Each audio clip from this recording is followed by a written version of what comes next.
Sudan açılmıyor değil mi? Yardım eder misin sen de kardeşim? Bir açmaya... Tamam abi, açılmıyorsa tamam. Tamam abi, bırak.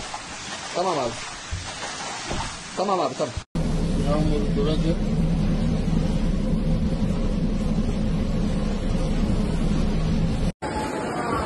Böyle bir şey olabilir mi ya? Dereye bak. Nasıl taştı? Her taraf su, sel, arabaları getiriyor sel. Allah'ım sen yardım et ya. Giriş katta oturanlara, bodrum katta oturanlara.